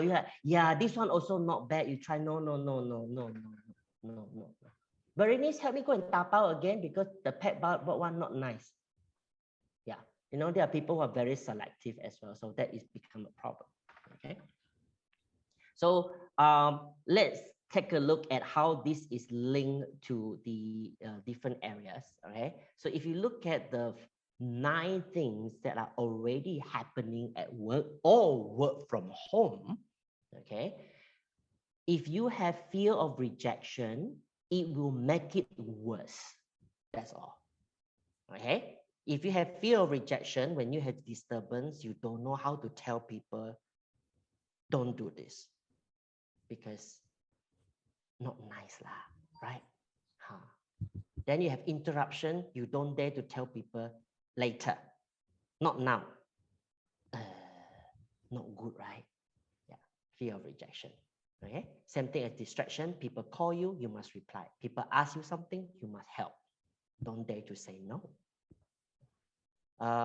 Even arguments and meetings, sometimes you can just say, this meeting is not relevant to me. Can I be excused or can I, just attend certain part? No lah, not nice lah. After people complain about me, fear of rejection. Okay, perfectionism is also another thing. Okay, you make things work like the system is very slow. Actually, it's not the system slow. You're trying to do too many things with the system. You're not like very lethargic because everyone can do it in a short time. You go and do it in so long because you want to perfect it and perfect it and perfect it. Then you overwork also. Blame who? Yeah. Too much information also. Everything you want to consider and this, maybe that. That part I haven't seen. Who knows? What if I miss out something? Again and again and again. So these are all not healthy, and examples can go on. But what I want you to know here is that we already have these 9 problems at work, at home. Okay, and if you have additional mental blocks, it will make your coping skills worse. It will weaken you. So let us be careful with our mental blocks. Maybe we all have coping mechanism. We all have that, but we don't use it because of some of these mental blocks. So here I am. I will recommend you a few things. All right. These are 3 things in summary that I would like to share with you. Learn to ignore by asking yourself, what harm does it really do? Learn to prioritize by asking, what harm are we, right? Are you doing more to it? And thirdly, reroute. How much more harm will it do? So some explanation. To ignore means this. If you don't like it, I get that. So it irritates you only because you allowed it to. Am I right? Yeah. Sometimes it really doesn't do any harm. Right? I've seen people who, the kids do certain things, the husband or wife do certain things. You're like, and let that affect you. But if you ask yourself, yes, it's something you don't like, but does it really harm you? It's just an eyesore. Okay, then cover it. Don't look. All right. Yeah. So give yourself a chance to get used to it. Unless it's harmful, that's different. Yeah. The children is actually pouring Clorox and serve each other. Of course, that's harmful. It's not for you to ignore. Yeah. But is everything that dangerous? No, right? Sometimes just can ignore. Okay? Don't look at it, cover it, walk away, or try it even yourself. You probably like it also. Okay? And set boundaries if you must. That's what it means. Learn to set boundaries. Learn to negotiate that what you should do, what you should not do. Yeah. My son, for example, likes to talk. After he did some experiment, some activity, he wants to come out and talk to me, regardless of what I'm doing, right? So I learned to tell him that, okay, when I'm in a session, don't just jump into my camera and talk to me, okay? But so then he started to realize that sometimes I'm not on a virtual session, so he come and talk to me while I'm working on something. It irritates me. Sometimes I just want to score him, you know, no big, no small, kurang ajar, right? But after a while, it's like, hey, he's also bored, okay? You know, he's also studying from home and all that. So what I do is, okay, in those moments, you can talk, but I may not be listening. Go on talking. I do my work. I do check, and then he talk. I hear 1 or 2 words only lah. And then I openly tell him, actually, I don't understand what you talk about, but I know you like to talk. You talk lah. He'll be like, okay, so long as I can talk, I tell you, I know, this, and then I say, okay, finish talking. Are you happy? Happy. Okay, I'm also happy. I don't understand a thing. It's okay. Yeah. But later on, of course, I catch up, like towards the evening when I finish my work, I say, just now you were talking about all this long story. I hear two key words. You talk about this and that. What is it about? Then he repeat. But you see, it's an arrangement we make, right? Rather than I have to be so irritated about it. Sometimes you just learn to ignore, right? And I don't know what is happening around you when you work from home, but you have the things that actually hurt you or causing you stress, learn to ignore. Secondly is learn to prioritize. You know, sometimes we are so kanchiong, so anxious, so wanting, so insisting. You get frustrated because you insist on completing everything in your way. Does that help? We have our reason, mental block. Because last time, because yeah. You end up really, are you really helping? Now you're unhappy. Your staff is also unhappy. And the thing come up, the client didn't say great. Then the client also said, okay lah, can give more discount lah. Yeah, after all the trouble, you didn't get anything much better too, right? It goes back to the same thing, isn't it? Yeah, so ask yourself that, yeah? And scrap to-do list. Sometimes those of us who are very anxious or we want to do too many things, don't do to-do list. Something I learned is that you allocate time blocks. Just put it as in the morning, 9 to 10, I will do administrative work. You don't have to spell out what administrative work. Just do administrative work, 9 to 10. 10 to 12, do proposal. But what we did normally is 9 to 10, we go and put down there, must do banking, must do transfer, must do this, must do this, must do this, and this, and this, and then, oh shit, I have to do this. Oh yeah, but I forgot this, and this, and this, and this, and this, and this, and this, and this, and this, and this, and this. And then halfway 9 to 10, somebody call you, want to do this. You see, you distracted me already. Are you now 10:30 already? Berenice, it's all your fault, lor. Mina, why you call at this moment? Then see, already 12 o'clock already. I skip lunch, no? Then 2 o'clock. You see, all because of you. I skip lunch, you know. Now I got gastric. Okay, thank you. Very helpful. You know, so let us do that. 9 to 10, we do admin work. And if I can't take admin work because that one banking transaction take longer than I expect, okay, let it be. It's already there and it's 10 o'clock, start do proposal. And the proposal is very complex. I do until 12 o'clock, I cannot finish. But at least you spend 2 hours doing it, am I right? Yeah, it still cannot finish because that kind of proposal, no matter how many hours you put in, it cannot be finished in a day anywhere. Yeah. So 10 to 12, that's your limit. After 12, you do something else, okay? And then you replan again tomorrow because you know that your proposal couldn't finish and deadline is coming. Maybe tomorrow, 9 to 2 p.m. is for proposal. No more admin work.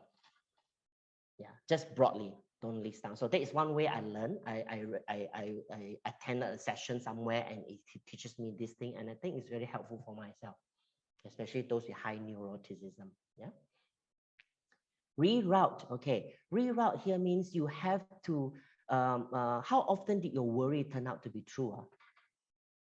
How many of you are so prophetic, you know? Every time you worry, it all turned out to be as bad as you predicted. Got lah. You expect kena marah, sure kena marah kau. Got or not? No, right? A lot of times you expect kena marah. By the time you pick up the phone, actually not so bad. Yeah. All the time you say, oh, sure lah, the client will sure be unhappy. Yeah, the client is unhappy, but not that bad after all, you know. And while nobody guarantees success, we always have to say this, you know. But then I don't mind to change, but then who can guarantee me is successful? Yeah, but nobody guarantee you is not successful also. Why do you yourself think that it will be unsuccessful? Okay. So alter your routine and even your furniture. Okay. Change your search engines, bookmarks, and even chat group so that you don't always get stuck with one way of thinking, one way of doing things. If I want to know about something, I always call Pat. If I know about something else, I always call Pat because she's my reliable friend. After a while, my thoughts are her thoughts.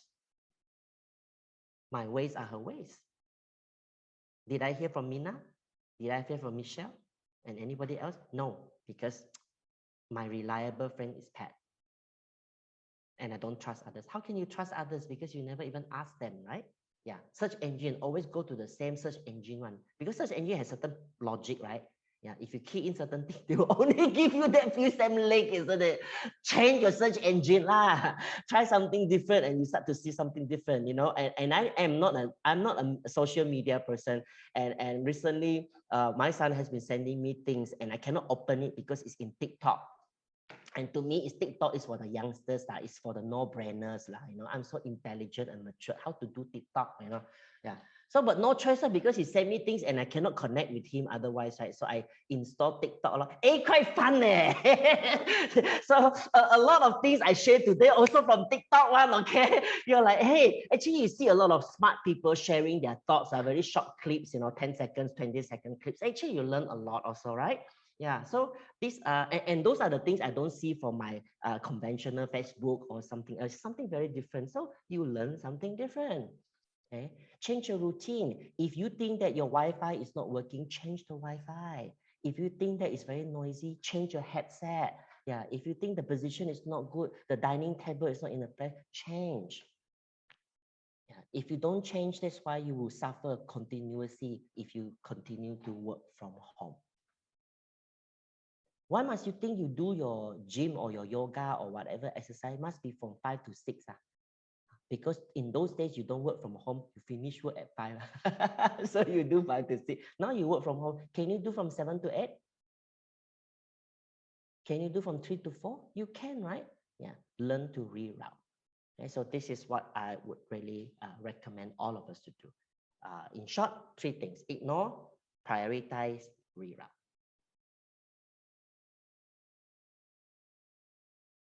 Okay, I know it's 12 o'clock, but just stay with me for 5 minutes. I just want to show you how complex we all can be as human beings. And this is where, if I summarize what we learned today, we learned about extraversion, high and low, anxiety, high and low, and then we have 3 mental blocks. Let me give you a combination. You tell me how it looks like, okay? If I have one person who is a low extraversion, but high neuroticism, and yet a perfectionist. Apa macam? Low extraversion tend to be alone, right? Wants to energize by being alone. But by being alone, look at the ceiling, look at the light bulbs, remember? Normally feel energized, right? But because this person has high neuroticism, look at the ceiling type. The ceiling is not straight one. My light bulb a bit dirty. And start to get very anxious, you know. So certain people, while they are low extraversion, which is fine, but because they are also high in neuroticism, when they are alone also, they start to feel anxious.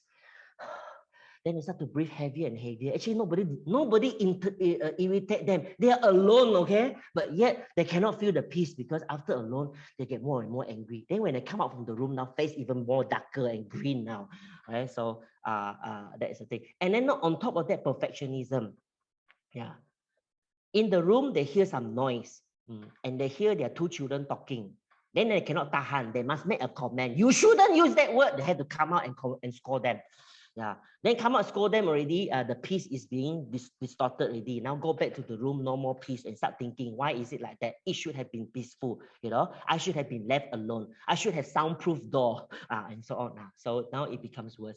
You get what I mean? So there's nothing wrong with either one of them. It's just that if you put that in combination, it can sometimes make things worse. So working from home, actually, it becomes a very useful opportunity for you to discover this and realize you have to put a stop to it. That's why the ignore, prioritize, and reroute comes in.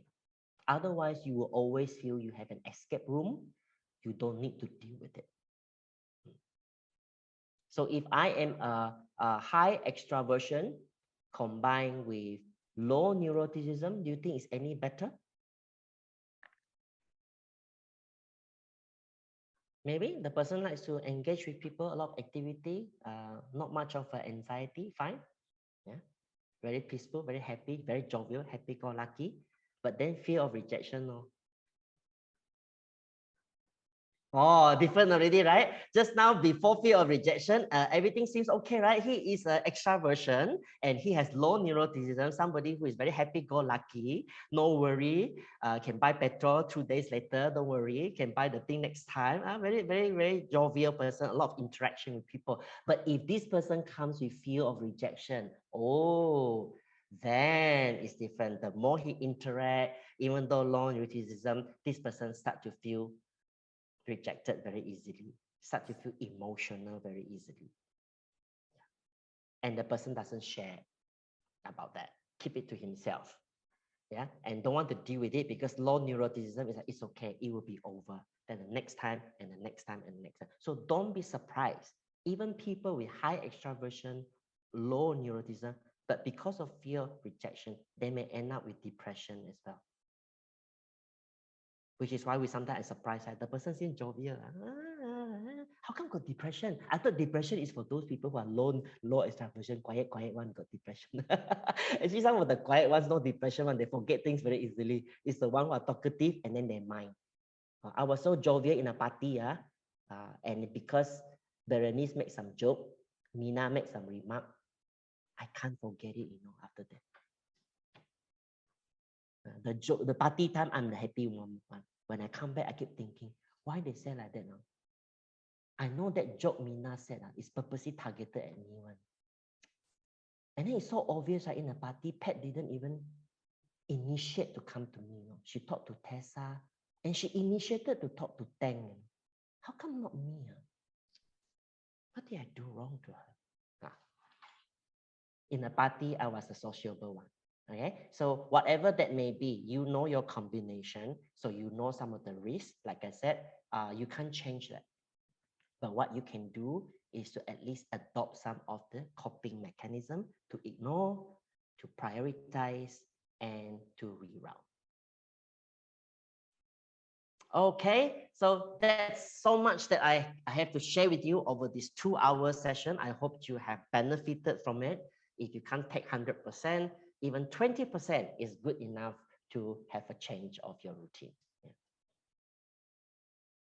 Okay, so back to you, Pat and Tessa, for any question and answer session. Thank you, John. I hope everyone learned from this session, maybe learned about themselves, if not learn about your team or your colleagues, right? So that you can understand them better and understand yourself better to try to, to compromise with your team and your colleagues. Yeah, any questions? Anyone? Any feedback or any things that you want to share? Any extroverts here who wants to tell their sob story or just want to lash out, their frustration? Anyone?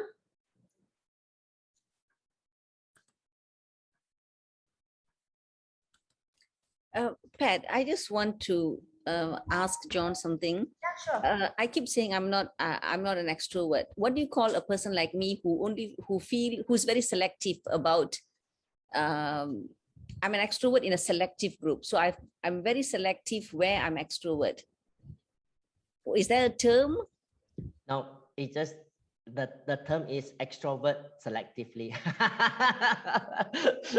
Yeah, that's right. That's why you see, if somebody who is extrovert, you have also many types. Extrovert can be extrovert and no discrimination. Everyone also the same one. Okay, but then you also have extraversion that are very selective. Yes, that's why people are complex. You cannot just pigeonhole people.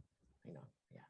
So when we try to understand our people, we said the extrovert and introvert, then you get confused. But then she's extrovert, but how come the other one also extrovert? But they are also different because extraversion is only one factor, right?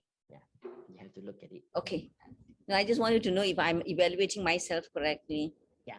So you are correct. You're extraversion, you're selective. So not everybody deserve your extraversion. Okay. Just be careful. Don't let that selectiveness becomes a mental block. Otherwise, you may actually be too selective until a point where you get influenced by or you get limited by that few people that you're comfortable with. Yeah, I think you know, everyone, I mean, me included, you know, going almost to a burnout, you know, because of my high neuroticism and high extroversion and perfectionism. You know, so it's like going towards a burnout. But you know, hoping to be able to take some of your coping skills home to try to sort of like spread out a bit. You know, and you talked about missing lunch. I'm one of them that don't have time for lunch. And now you know it's not true. Yes. Yes. Okay? Yeah, you can set that. Okay, it's not true. I had the same problem. I'm high neuroticism and high perfectionism, but you'll be surprised I am low extraversion. Yeah. So I do a lot of things. I'm like, Pat, I'll miss my lunch, I'll miss my dinner, you know, and that's not good. And honest, I always feel having lunch and dinner is a waste of time. Yeah. Just eat into Sometimes our I work think time. that too. Sometimes I think that too. So don't eat lah. Better eat and then while doing things, you know. But I learned now to enjoy myself, as in treat myself well. I have cut off time. It's okay. After this, I'm gonna do what? I'm gonna eat what? I learn cooking. I learn many things. That's why I said it helps me. That's why I share my experience. What I share with you is actually my personal experience too, that I've overcome that. In those days when I had to go to work, I would curse every day. Those slow drivers, I tell you, that idiot in the traffic light, idiot, really idiot, don't know how to go. Oh, yo, because of you, you see, I'm stuck here, and I get upset when I go home, I'm late, I cannot go for my run, I cannot go for this, I cannot go for that. I feel very, very anxious, and then I don't know who to blame also. But now work from home, for me, it's a lot better. I don't have those things, and I channel all my energy to in between things. You know, in between I watch a horror movie, in between I go and do something online, in between I cook something. I think that's wonderful. I think I don't know whether any of you share this, but I think one of the reasons why is because you feel guilty that things are not, your work is not done. Yeah. Yeah. You know, so when you take time off to do something else, then you know, you feel guilty that, oh dear, you know, if I take time off, then I won't get my work done. Then I feel guilty for not doing work. Then it's like I didn't clock in the same number of hours as I do at work. You know, that sometimes I feel that, you know. Yeah, being hard on self. Yeah. Then in the end, you realize you actually clock in more hours than you normally do at work. Correct.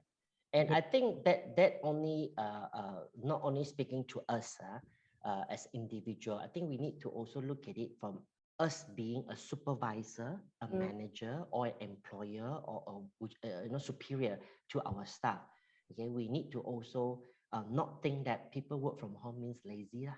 Yes. Means take advantage. Yeah, we have to actually adjust that thinking a bit. Right? Yep. Yeah. Well, I don't think that because even if they are in the office, they are not 100%. They also go chit chat in the pantry, ma. Correct or not? It's true. Yeah. They also go halfway go and gossip, ma.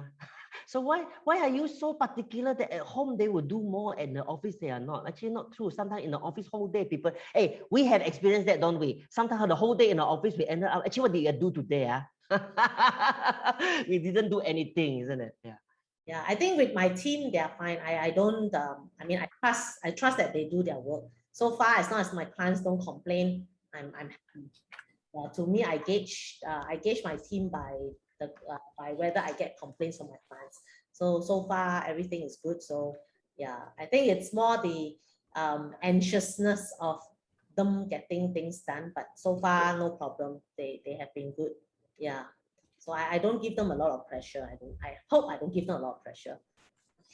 I used to ask them. I used to when we start to work from home, I used to hold weekly meetings with them, but now it has been reduced to only monthly meetings. Yeah, yeah, because there must be that is called rerouting. Yeah, I mean, there must be some level of trust and accountability given to them. Yeah, that's what I learned.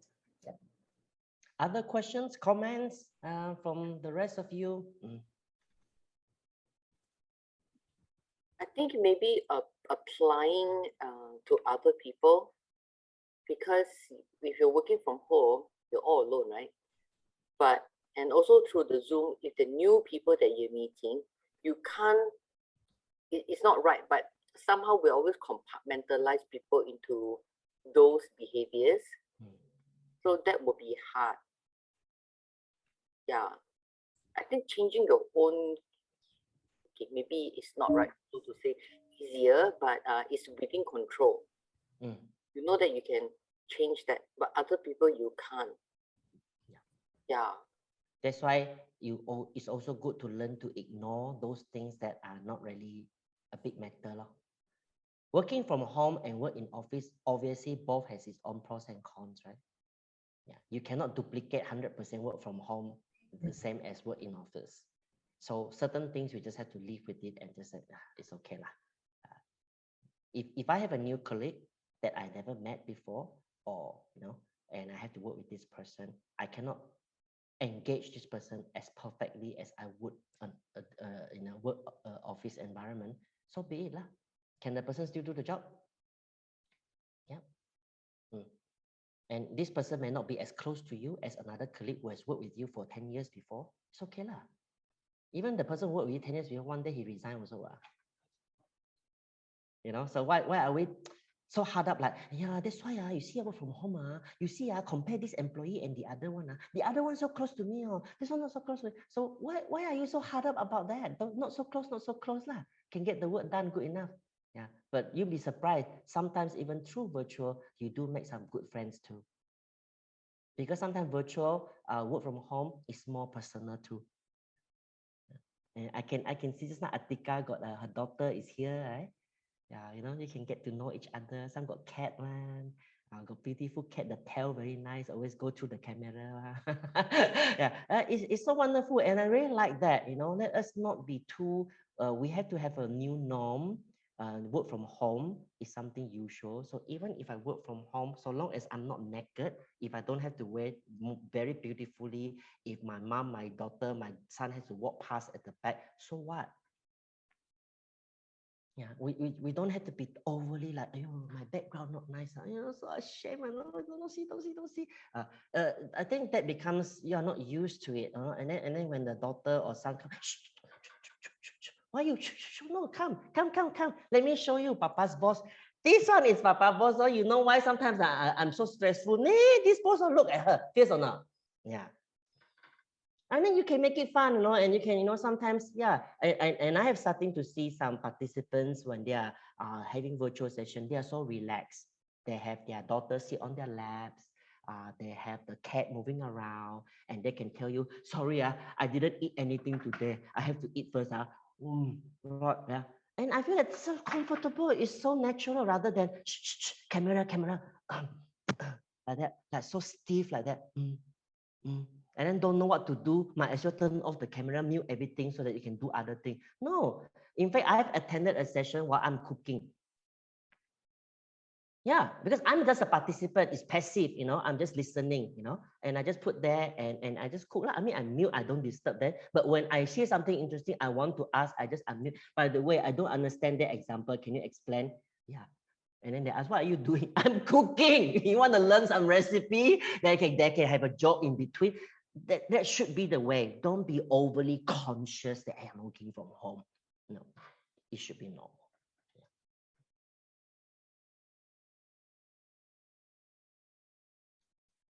All right, Pat, and the rest of you, if you have no further questions, we can end here. Okay, Yes. and Pat, if you want to do any closing, let's go ahead. Yeah. Yep. So thank you everyone for attending this session. So we hope to see all of you in the next session, which will be most probably in January. We may do that physically or online again. Depends on the situation, right? So I hope everyone has enjoyed this session and learned something from this, and hopefully, gain something to avoid getting burnt out. Yeah, I think most important is so that we don't get burnt out. Yeah. Okay. Okay. Thank you. Okay. Right. So Have a good afternoon, everyone, have and a good weekend ahead. yes, have a good week and a good weekend ahead. Yeah. Okay. Stay safe. Take care. Thank you. Goodbye. Thank you. Thank you so Okay. much. Thanks everyone. Thanks you. John. Thanks Bye. Pat. Thanks Bernice. Okay. Thank you, Crystal. Thanks all.